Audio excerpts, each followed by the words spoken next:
Welcome,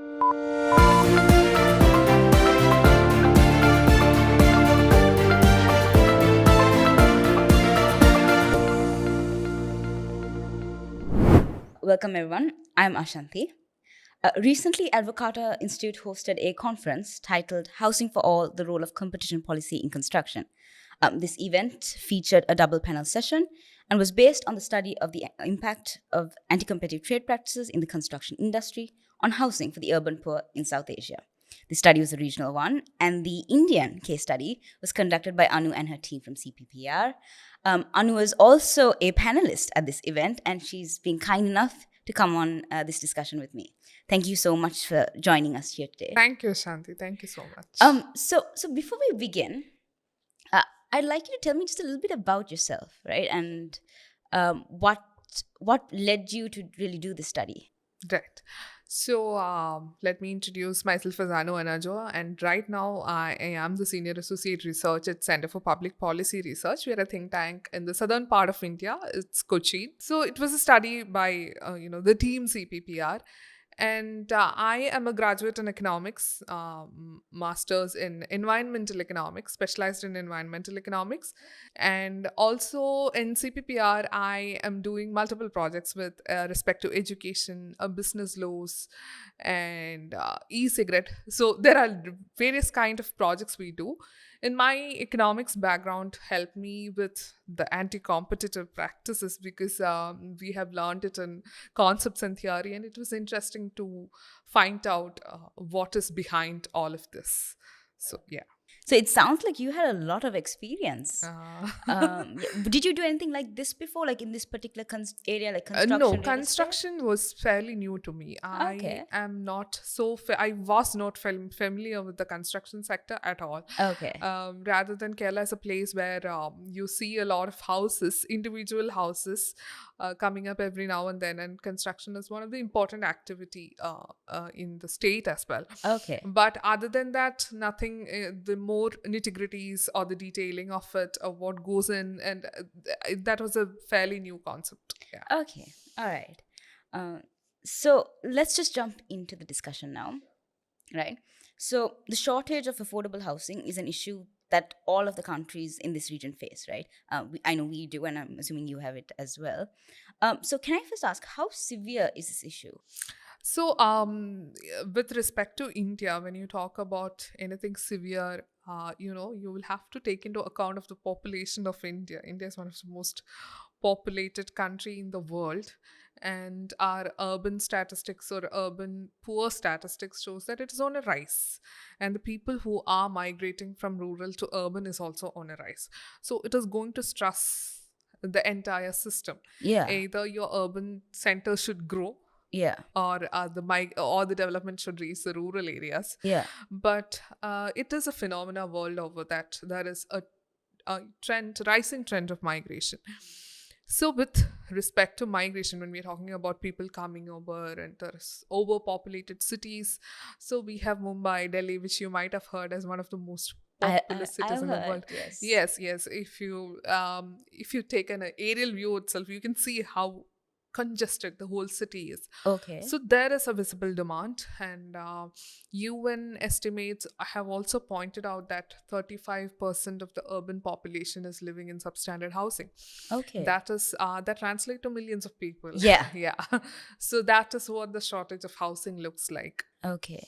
And I imagine that's putting a very severe strain on not on the people, obviously, but also on the infrastructure, right? I suppose the water, the sanitation, all of that. Right. Because we should look housing from that perspective as well. Because housing in itself, or it's not a let alone solution. Yeah. It comes with a lot of things. Exactly. For example, your sanitation, water, hygiene, everything aligns well with your SDG goals as well. So Yeah. it's all It's all interconnected. Interconnected, yes. And with respect to India, when we are talking about, the government kind of realized that there is a need for housing by the urban poor, and they have come out with a scheme which is called Housing for All by 2022. You mentioned this, Yeah. I mentioned in the event which was held. So it's called Prime Minister's Awas Yojana. Okay. it's a subsidy-led scheme. You get the subsidy for, and it is given to only the economically weaker section and the lower income group. And the house sizes are defined in it clearly, and what is the income level. So basically, it's rupees. If you fall into the income bracket of less than 3 lakh rupees, Okay. Indian rupees. So Yeah. you belong to economically weaker section, and 3 Okay. lakhs to 6 lakh per annum I'm talking here. You fall into the lower income group, and you are the only people who can avail this housing for all scheme. And it is a women, they're trying to promote this women-led scheme. So Okay. So Okay. that's a scheme which is being worked out, but it is having its own limitations because we are talking about millions of people here. So So obviously it's not going to be a smooth ride anyway. no, because know. it's the scheme itself is housing for all by 2022, and we are at 2023, and it's not housing for all. But your take is overall it's been like successful? Like, It progress has at least? been a successful scheme as of now, Okay. because we have been talking to people and kind of trying to understand. And their response is positive. But yeah, the responses were positive. But the thing is, we need to see there was some criticism as well to the PMAY scheme. Of course, any schemes come with its own criticisms, No. but there was Like you said, when you're dealing with that many people, that many obviously people. it's Yeah. a thing. You need to find solutions that are very much catering to that particular. So there's, when we're talking about too many people, yes, Yeah. you'll have to pay many attentions, Yeah. too many attentions. So while I was saying the criticism was one criticism was on the location of the houses. Okay. Even though we're talking about urban poor, this was in the periphery of the cities where there was not much infrastructure development. Okay. So such things was criticized because inside the city, the land price is very high, and to get a house is a big thing. Yeah. The house pricing in Mumbai, which you might have already heard of and read of, it's massive prices. You can't afford it at any cost, Yeah. even with whatever subsidy you have. So such criticisms exist in the PMAY scheme as well. Okay. Okay. So actually, at the event that was held, you said something very interesting that I liked very much, right? You said, and I'm going to quote this, right? You said, when it is a right, it should be rightfully given. And that for me struck, I think, very hard because when we talk about all of this, right, when we talk about construction housing, sometimes we tend to look at it very, we tend to forget the human aspect of it, right? And so when you said that, I was like, we forget the people behind it. So I was very, I'm sorry, I don't really have a question there or anything. It just spoke to me a lot. Oh, thank you so much. Yeah. Because one thing I wanted, even in the event, I was trying to stress on one point was that, when affordable housing or such kind of a discussion happened, people always tend to imagine a house, a substandard house. Yeah. Right. And because you are talking about the underprivileged Yeah. people. So that's what. But that shouldn't be the case. That shouldn't be the case. That right? shouldn't be. That doesn't I take mean, a away decent the, house is a right for everyone. Yeah. It's That not- doesn't take away the right to have a decent house. So Yeah. the quality shouldn't be compromised. Yeah. That's what. Yeah. So that was a very good point that you Thank made. you. Thank you for making that point. Actually, that needed to be said. Yeah. Now, let me just come back to the study, right? So, you found several key things during that study. Do you mind touching upon a few of them? Right, yeah. So the key findings with respect to anti-competitive practices, especially, one was the cartelization in the cement and steel industry. Okay. Because those are the key input industries, and there was, we have Competition Commission of India. Yeah. So their investigation arm actually, Somoto, digged up this case, and they found out that there is cartelization in the cement industry where they colluded and fixed prices. Okay. And hefty amount penalty was charged. They appealed the case to Supreme Court, and it was stayed. So that was one of the biggest penalty, I think. Till When date. was this? So it was in 2018, and there are still news and reports coming about it. Okay. But the thing is that CCI charged hefty amount of penalty to them, but they went to Supreme Court, appealed, and it was stayed. So there wasn't much of a You know, Thing. even though it was Even though they actually found found out, it evidence. was stayed. Oh, can I ask though, was there actual evidence that they found? Yeah, they could. Their investigation arm would have produced, but Okay. yeah, All right. according to the I'm only asking because in our experience, especially in Sri Lanka study, it's difficult to prove anything, right? So the fact that in India you could actually find evidence of anti-competitive practice is so like actually hard. it wasn't. I'm assuming there was physical, like there was actual proof of Yeah, it. there was proofs, but I don't think I'll be the right person to Yeah. give more information about it, because CCI had proven it, and since they have imposed penalty, but then it was appealed in the Supreme Court. So So yeah. that's I mean Yeah, so yeah, that's we'll such a have- shame. Yeah. yeah. That's one of the finding, cartelization in the cement and also in the steel industry. There are major big players. Okay. So one, abuse of dominant position is another anti-competitive practice, because we need more players to Yeah. bring down the cost. Yeah, and this, by the way, is when like the large market players Yeah. abuse their power and then Yeah. yeah. Okay. So even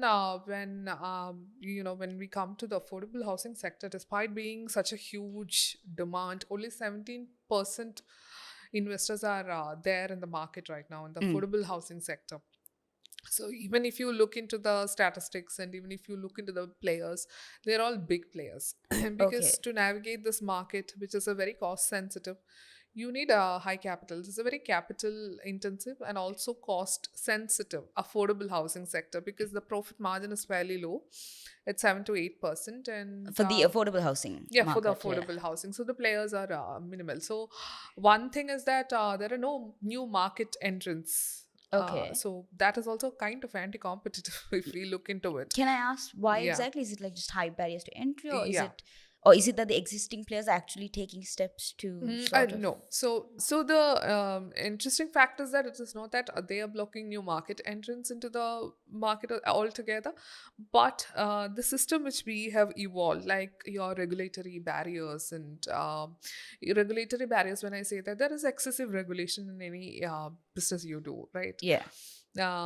Recently there was a lot of talk regarding the criminal provisions in business laws, like if you are not complying with certain minor procedural offenses or minor acts, it is treated as criminal offense. Because Okay. yeah, for example, if you think about the construction workers who are Yeah. in your premises, it's important that their safety is met. Yeah. But at the same time, there are rules which says you need to keep registers of them, and if there is a violation, then you can be sent to jail. Yeah. But it doesn't require that much big of a punishment. It can Yeah. actually be dealt with a fine or simple fine. Or Exactly. Yeah. there can be other ways to deal with it. So when there are a lot of compliances associated, or when the cost associated is very high, the procedures for all the compliance cost and your permits, your approvals, everything is very high. It all contributes to that high entry barrier. Yeah, high entry barrier, and also it restricts new players. Why will I come? Why will I bear all the cost for the 7 to 8% margin? So no new players will come. Yeah. So it is centered around big players. Okay. Right. So what other findings did you discover? So yeah, so we were talking about the other findings as well. Land is one major problem You which we mentioned, have yeah. identified. So the control, it is a monopolistic control of land. Basically, when I say monopolistic control, it's not that government controls all of it, but there are certain parcels of land which is in litigation, which are under the government's hands, and there are a lot of parcels of land even within the city centers. Okay, can I just ask, right? You said in litigation. How did they come to be in litigation? Land cases are one of the major cases, the kind of cases which stress the Indian judiciary system. Because lands in anyways, Yeah. property. Yeah. I think it's a No, very South Asian It's culture it also. It is. We also Yeah. have like very big issues Yeah, it's a with the very land. And pride thing, South Asian thing. Nobody can claim your land. Yeah, and there are a lot of land parcels like that, and there are Okay. a lot of land with government as well. Okay. So if we could resolve those cases, if we could find mechanisms to dissolve or resolve the Yeah. disputes, and Because bring that that also has a major impact on the housing on the housing affordability, cost, right? because I mean, the your land cost is crucial. that is the major contributing Yeah. factor in a urban center. Exactly. Yeah, Yes. so when we are yes. talking about urban poor and urban centers, this should be accounted very well. Where can you construct your house? We Yeah. need that parcel of land, Yeah. because everything is getting stressed because of scarcity of land. Yeah. So land is something that also we have found out.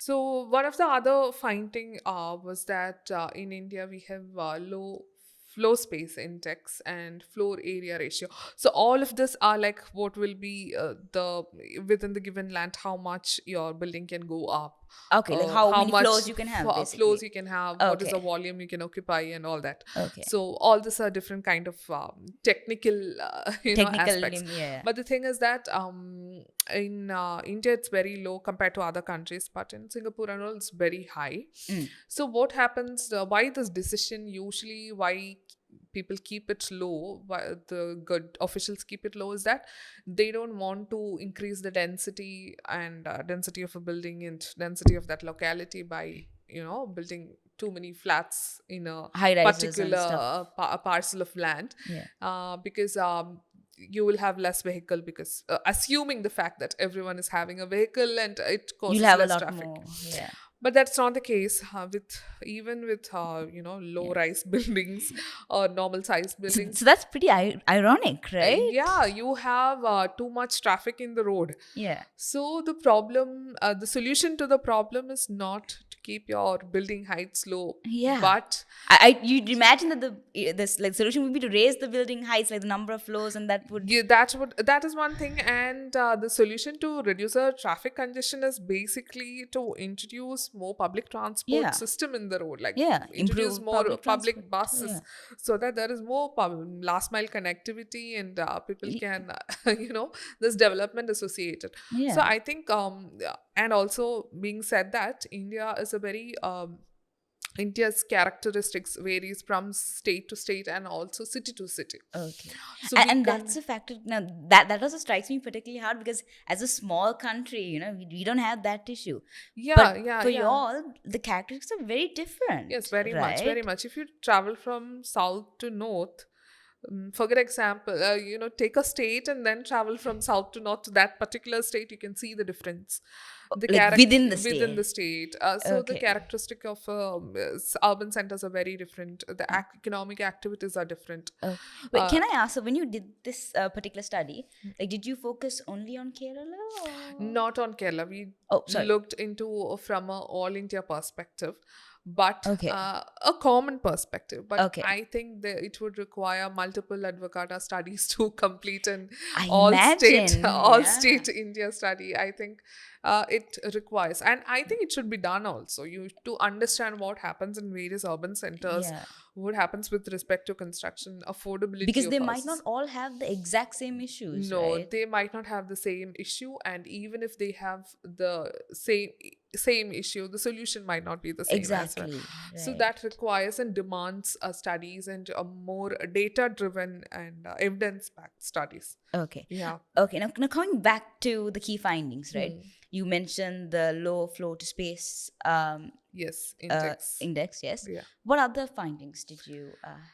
We have a national building code that Okay. gives you specific standards on what should be there in this building. Yeah. Where the kitchen, Basic cabinet, safety the basic and safety, and which floor should have that. And such things Yeah. are there. It is basically, the building codes are there to maintain the safety and security of the building. Yeah. But in certain cases, we can't always have a standardized approach, is what I feel. Okay. Because the research shown that that if you bring standardization to a thing, it can hinder innovations. So now we know it is the time of the technology. Yeah. Because one technology you have now might not be even relevant in In the next few months. Yeah, next few months, because the technology is evolving at a faster pace. Yeah. So I think there can be innovations. If you are not setting up standards, I think it is an incentive for the developers also to use the most advanced technology and innovations and bring in that cost-effective solutions to the housing sector, and Yeah. even during the event, someone just came up to me and said, "Oh, what about why can't we use prefabricated materials?" So such things also can be looked into. Yeah. And one more thing I think I should add here is housing is always an aspirational good. It I is. think most of the South Asian nations can agree to it because people aspire to build a Yeah. house. It's a cultural thing, It's a I culture think. thing. Yeah. You Owning a work. house is just, it's like one of those things that you do, Yeah, You're yeah. supposed to own your own Yeah, house. while It's people, like, for the sake of fun, they used to say, right, during 35, 40, you purchase a house and the rest of the years you work to prepay back the loan. So the thing is, housing is, although I know they say that for fun, but sometimes that actually is the yeah, that is case. in itself, being criticized widely, like how much Yeah. time it takes to pay Pay back your off like the loan. loans and all of What that. is the Yeah. age limit in which you can think about housing? It should ideally come down. Like Yeah. at a young age, if you can purchase, it's good, and the duration of your repayment of debt also should come down. Yeah. Actually speaking. Did you all actually look into like housing finance during this particular? Housing finances, and with respect to, we spoke with our interactions with lot of stakeholders in the sector. Builders was there, and also we talked to some of the financing guys. There were some interesting findings from there as well. So for the finance guys, the affordable housing finance is a profitable product, because Really? yes, that was an interesting finding, because when you approach a bank for an Okay. affordable housing, you don't have a permanent salary certificate, you don't have a Yeah. permanent income. The rate of interest is very high because you are a risky customer. So Okay. for them, the rate is very high compared to the one who have a salary and who is Okay. having the guarantee. So But I assume when it's that profitable to the finance sector, then I'm assuming that it means that the access to credit for those low income groups is actually it's pretty difficult to get, right? Because yeah, right. Because high interest rates are not high interest exactly. rate means high risk also. No, no, fair point. Fair Yeah, point. yeah. Yeah. So, So so they you are have to look at also, both sides of the yeah, you thing. have both sides. But for them, I think finance, they are trying to innovate in that sector, how to bring Yeah. that kind Okay. of a solution. But with the subsidy schemes, government is also, putting efforts to give subsidies to the lower income group. Okay. But when there is access to credit increases, like from a customer's point of view and from a builder's point of view, there will be more accessible, affordable houses, is what the Okay. study shows. Okay. So yeah, from the finance point of view, that's the thing. Okay. Okay. So that's actually very hopeful, right? Yeah, that's The fact hopeful. that Yeah. there's actual Yes, movement there. yes, yes. Yeah. So, what other findings did you come across? So also one thing is that Competition Commission of India is, as I mentioned earlier, exists to find what are these anti-competitive practices, and now also is there a dominant position, abuse of dominant position. So Competition Commission of India is actually functioning pretty well, but there are areas of improvement because they have Okay. budgetary constraints. Mm. So I think a little more I financial. think that's actually common to almost to all the Yeah, competition yeah, commissions, right? yeah. Because I know So, we have this, and I think Bangladesh also has that similar issue, the right. financial. I think Pakistan also. They also had it. Yeah, Okay. yeah. Yeah. So All right. the thing is, financial independence can actually, financial autonomy in any ways can bring out Improve. Yeah. more findings from the Mm. body as such. I think that can bring Yeah. out more credible findings. See, the keyword there is credible, right? Yeah, right. Okay. Now, can you walk us through any issues you had when you were conducting the study? So Right. one of the major issue, and I understood that during the event also, that almost every country has faced this with respect to data. Yes. Like there is a constraint there. Yeah. The secondary data sources available to you cannot, you can't upfront come here and say, hey, look, there is an anti-competitive practice existing. No, you can't do that. Yeah. So I think people are reluctant to share information. yeah. At a data level, it is difficult. And also, talking about India being a very vast country, so the study was, it was an India, Yes. overall India study, but still, I think so concentrating on some centers alone would have, given us some different Yeah. results. So yeah. Because when you take like the big picture, you kind Big of miss picture, the small small things, things. small, Yeah. yeah. I think that's why you really do need to have like a proper Proper, in-depth yes, study yes, into yes. India, In-depth right? studies in Because India. again, such a vast country, you Yeah, can't. and also I think constant audits also should be done, because when we are talking about ownership of houses, and I think during the panel discussion also this came up, like Okay. you should also talk about the rental aspect of things, Yes. and also in you have your rent control acts. Yeah. So when there is a rent control act, it will disincentivize the owner to lend the property. Yeah. That's its purpose, to stop the own. Yeah, the owner will not, I'm telling you, owner will not have the incentive to rent out. Yeah. Rather he'll say, okay, it's not profitable for me to rent out, so rather Okay. let it be here. Okay. They will you know they will not rent it out. Okay. So the thing is, you will have to revisit the Rent Control Act and what is the kind of limitations you have fixed in each of the state and each of the urban center, because that Okay. should be a market driven mechanism. What is the rent? And because that will it give rise to a situation where there are a lot of empty houses.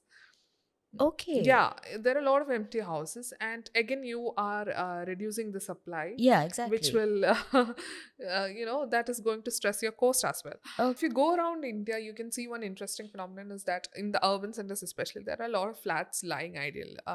It might be in some cases involved with some cases, and it will not be involved in some, some okay. trap like that, and it is lying idle. So semi-furnished, the Yeah. basic structure is there, and Yeah.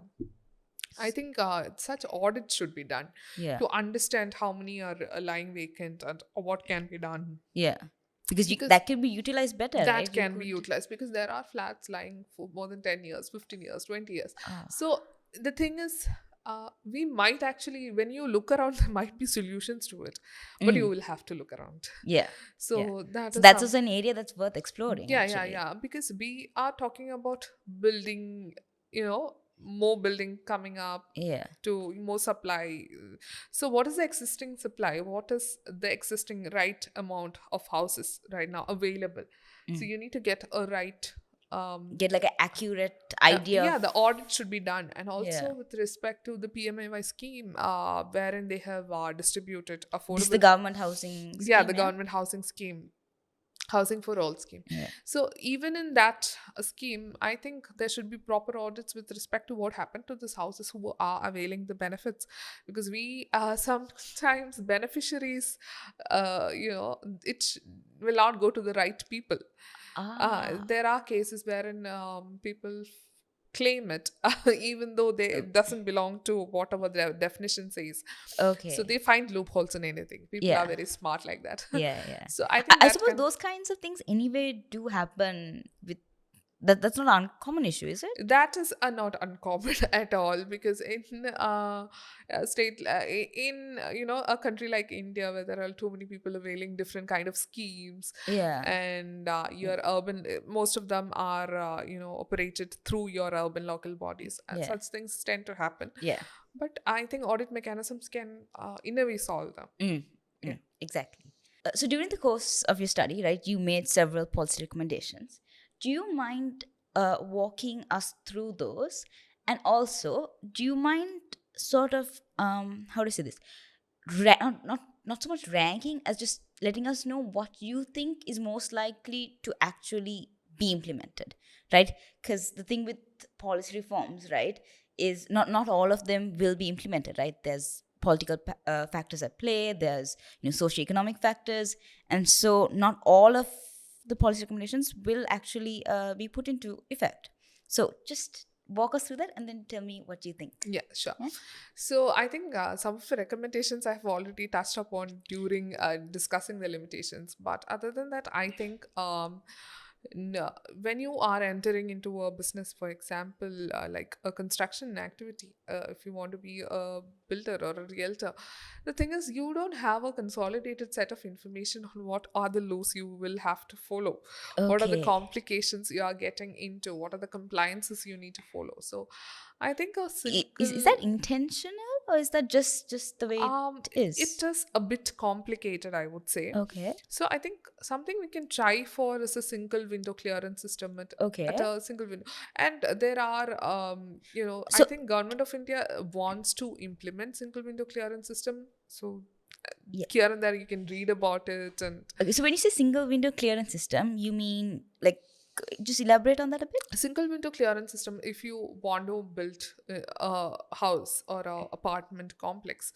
you have your different various levels of approvals and permits Okay. you need to take with respect to your electricity, your Yeah. water, your land approvals. The thing is, why is it difficult to have a single window clearance system? Mostly is because there are various departments involved.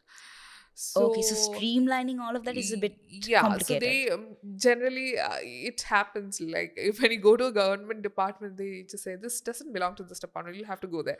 This doesn't happen here, you'll have to go. So it takes time to Yeah, complete yeah. that rounds after rounds. So if we could consolidate all of the complexities and then bring in that transparency to the system, I think there's nothing like that which can boost the market. Okay. That was one thing which we have highly recommended in the study, and also your. And you think it's likely that the government would actually go I ahead with think that? yes, because to improve the ease of doing business, there are various initiatives by the Government of India. Okay. So one of the thing in that aspect was the criminal provisions which I mentioned. There was a recent act which is passed, Jan Vishwas Act. Okay. In the monsoon session, the previous monsoon session, it was passed. It is basically to decriminalize this imprisonment provisions in the laws. So you treat your business people with respect rather than treating them as criminals. Yeah. So I think with respect to simplifying laws, simplifying the regulations, there have been steps at that end as well. Okay. So this is one thing I think I genuinely feel, and I hope that this will be taken up to simplify the regulations and bringing more smoother approach wherein a business can operate in the country, especially the construction activity. Okay. Giving all due respect to the safety, quality that is to be met. Yeah. All of that has to be there. But yes. you said CPPR engages in advocacy. Am I right? Yes, engages in advocacy because we deal it in a different kind of ways. We want to educate our general, that is the overall mission. I would say we will really like to take public policy, because public policy is ultimately for the public, so they should be aware of what are the problems in your public policy. So we reach out to people, we reach out to young students. CPPR does a lot of activities wherein we reach out to college students. Okay. Yeah, and internship, while we do give an opportunity to intern with us, the the interns who are working with us are involved in live projects. So they know what actually goes in there, and they're quite excited about it. CPPR has a lot of activities in that front. And also with respect to projects we do, we take our issue briefs or the policy briefs and the reports. We forward it to the government. We have engagements. We have discussions with them. We try to recommend solutions. So some of the solutions in certain cases have been taken up also. So that's congratulations on that. About the other policy recommendations which we made was that we can look into the FSI, floor space index, floor area ratio, and also the building heights. That can differ from case to case basis, and it could always be studied rather than a blanket limits or blank standardization. Also, one other recommendation we put forth was promote innovation in the sector. That innovations can be at any front, at a finance level, innovations in the construction, the way you build, the materials you use. So such things can actually cut down, if it contributes to cutting down the cost and which doesn't compromise quality, then I think there's nothing like it. So that is also something which we have recommended. Can I ask, you said encourage innovation, right? How do you have like specific ideas in like specific ways in which that can be done, or Hmm. how? So, as I mentioned earlier, also there are new material, prefabricated, Right. housing Yeah. is there. So, I think earlier I was trying to touch upon this point, and we somehow missed it. Since this is an aspiration good, people generally, when we talk about housing, they look for houses that are being built by the high income individuals, because Okay. we during the course of the study we discussed with a developer, and he said, you can use any material, that's not a problem. You can use a prefabricated, you can use a bamboo, anything.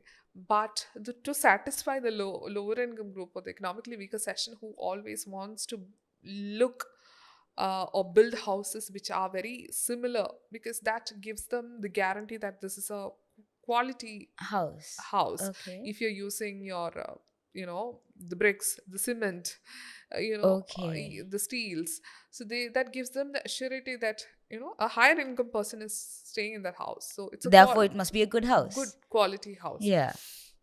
So this was something which I thought was an interesting That is actually really interesting. Yeah. You don't from quite think about it like that, but yeah, yeah. you don't really think about it. So I don't know what is the how do we claim it through data, or how can we prove it. I don't know Yeah. about that part of it, but still I think since it's an aspiration good and you always want to Mm. give that safety and security, all this kind of materials, new materials and all, can be used when it is having a proven quality assurance. Yeah. So then I think there'll be an automatic demand for such Mm. materials which can Yeah. cut down. We can't force things into, and You especially can't. to affordable housing. I don't think that is the way about Yeah. it. Yeah. Yeah. Yeah. Forcing it won't work. Yeah, So, forcing yeah. it will not work. Yeah. So Anu, we're coming to the end of our discussion. I know we spoke about a lot of different things, but do you have anything that you'd like to end our discussion with? So in conclusion, put everything into perspective, is that we need to have a more easy ecosystem for both from the builder's perspective and also for customers or consumers of the affordable housing, so that there is an efficient market in play, there is an efficient market for the whole thing, and that brings affordability, reduces cost and brings affordability, and that doesn't compromise any of the quality element. I think we can sum up it in that ways. Very well put. Yeah, Thank you so much, Anu, for coming down, for being a panelist. Right? I told you this earlier. Also, you were incredible during the panel. And thank you for joining us here today. I know the study was a very long one, right? It was almost a year and a half, and we really appreciate having you on our team, right? Because I think we learned a lot from each other. Right? We had like frequent meetings, we discussed to share our findings, and it was very useful on all fronts. Yes. So thank you so much for that. Thank you, Shanti. It was great in collaborating with the project, and now it feels very personal study as well. Thank you so much for the opportunity. Thank you. And thank you to our viewers for tuning into this discussion. If you'd like to access the policy briefs that were written based on the study, then you can find them on our website. You'll find the Sri Lankan policy brief as well as India's policy brief on that website, so please check it out. You can also watch both the event and the other discussions that we had with the regional partners on our YouTube channel, so please check those out. Follow us on our social media channels for more content like this. Thank you and goodbye. If you are interested in seeing more content like this, don't forget to like, subscribe, and follow Advocata on all social media platforms to never miss out on our latest content. Consider supporting Advocata by becoming an individual subscriber. Gain access to our weekday media monitoring of economic news, exclusive Advocata events, and more. To learn more, visit us at support.advocata.org.